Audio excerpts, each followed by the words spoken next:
So, as someone who works with the public and occasionally partake in being part of the public, such as the almighty Starbucks drive-through, I remember that in the weeks between Thanksgiving up until New Year's, by New Year's, a lot of people had a very common theme, and that theme seemed to be similar to mine, which is the whole not partaking, not participating, not making a big deal out of the holidays. And it was interesting that there seemed to be three types of people.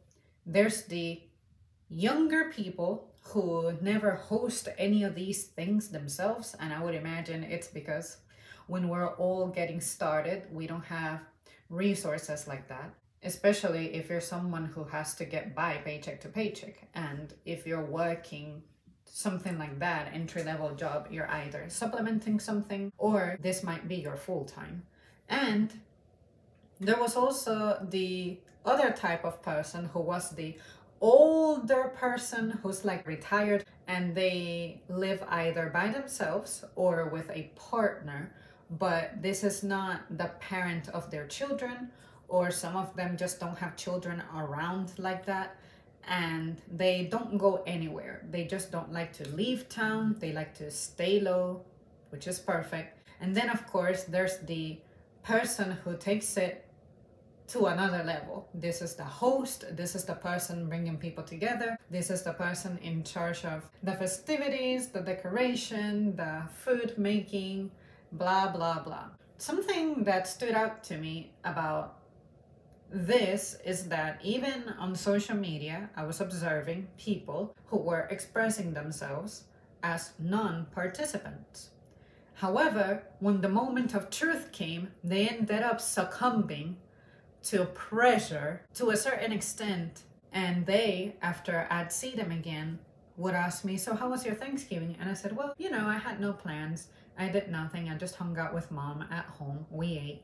And then that person who told me they didn't have plans and would hang low would stay low because that's what they like to do. They ended up saying, well, I ended up going to so-and-so's place and yeah, gift exchanges, so on and so forth.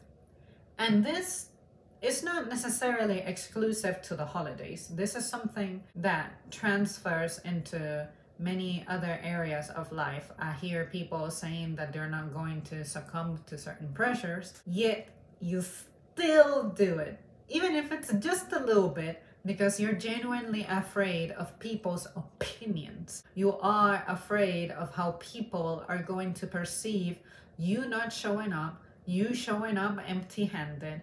Why do you let that happen to you? I'm not saying don't go out. I'm not saying don't go anywhere. I'm saying that if you're wishing to stay low, to avoid the noise, to avoid the crowds, to avoid the spending, to avoid falling prey to what the season entails, the excess, why are you still doing it?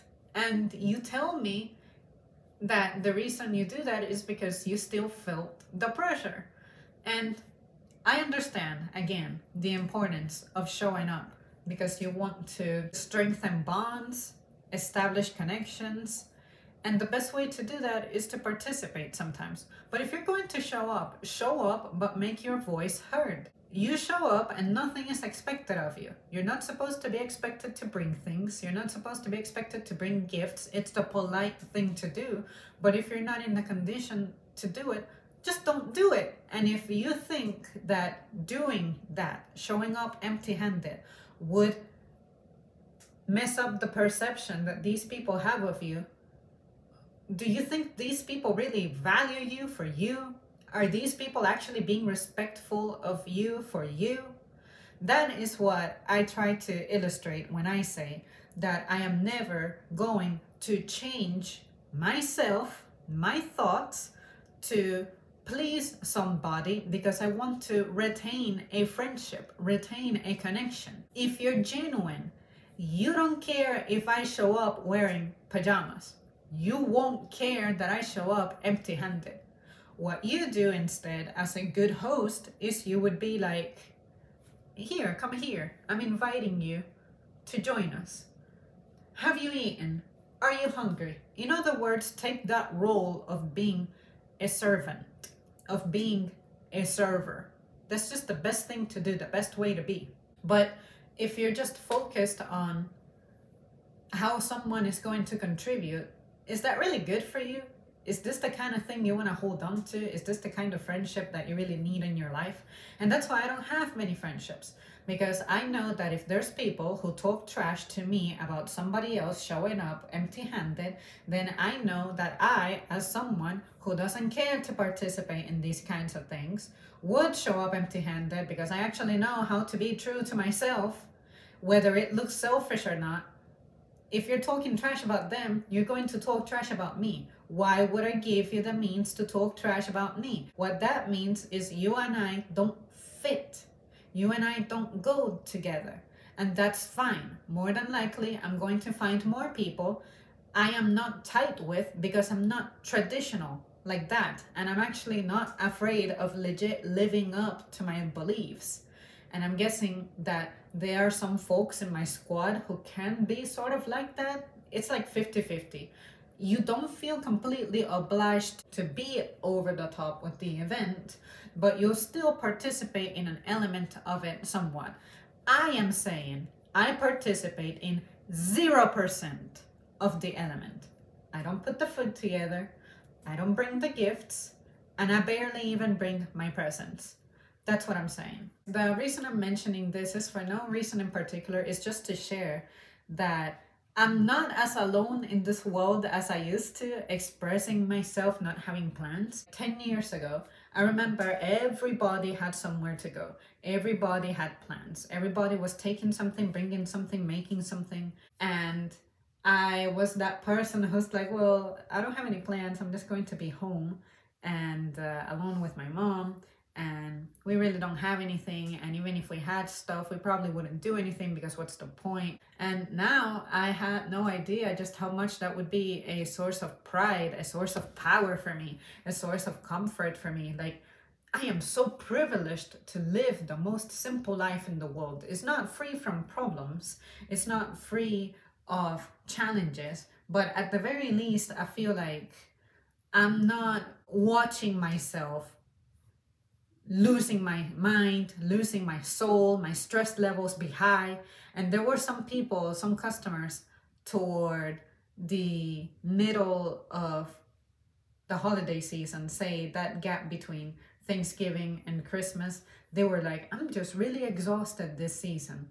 You think? I have seen you coming into the store more than 15 times, dropping big bucks, which I guess you're well off, congrats. Or maybe this is you throwing it onto a credit card that hopefully you have a way to manage and stuff. You planned for this. But again, that is the part that I'm sitting here and I'm discussing how I'm different, how I don't do that. And thank God that I'm simple and don't have the means to do all that. Because maybe if I did have the resources, I would want to maybe be like, maybe I should do this. Maybe I should try to. Maybe get some help or something. But I'm like, nah, what I want is for things to have meaning for me. And having the house full like that is not very meaningful. Another thing that I don't like is that it's guaranteed that people are going to be having drinks and possibly in excess. And I'm not into that kind of drama. I can have like my little bit, because I'm not gonna lie, mom makes some amazing stuff. And of course they have my favorite ingredients. So I tell her, threaten the drink with the alcohol. Just threaten it. It's like pretty much like a medicine cup level. It's like, and that's it. You just want to feel the burn, the spice. I don't want to feel that the entire drink has that kind of base. And that's it. I have like my 2 to 3 servings. You don't even feel it. You're not tipsy. You're not stupid. And you feel great. That's what I like. I like feeling great. I don't like feeling stressed. I don't like feeling rushed. And I don't like surrounding myself by people who don't have self-control. in those regards. And I also like for my bank account to not have unusual activity that's related to overspending because holidays, like, nah, this should be the season when you make a little more money, unless you run into a situation, into a challenge that drains your funds a little bit. And that's usually revolving more around unfortunate events more than, oh, I was bad at resisting the sales. That's what I mean. So here you guys have it. That's my rambling for today. Thank you so much for tuning in. What were your holidays like? Were you a host? Did you hang out by yourself? Or did you join an event but you didn't really contribute much? Or did you join an event and you contributed? Let me know what your dynamic is like depending on your position, because for me, I like to bring presence even if I'm not necessarily a participant.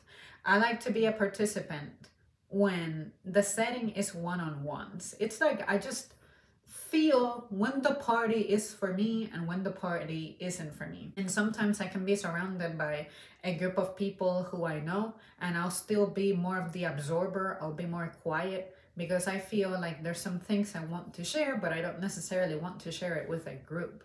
I thrive on one-on-one settings, and I think that's always the way I'm going to be. That's how I've always been.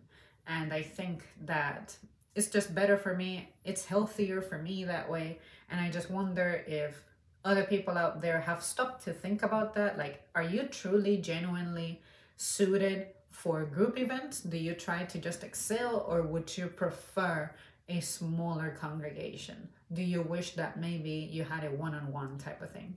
And me personally, if there's a way for me to kind of like pick a corner, be by myself, or be in a completely different room altogether, just having people looking for me come over and visit, then great. But I can go the entire time being deserted and I'm fine. All right, that's it. I'll see you soon. Thanks for watching.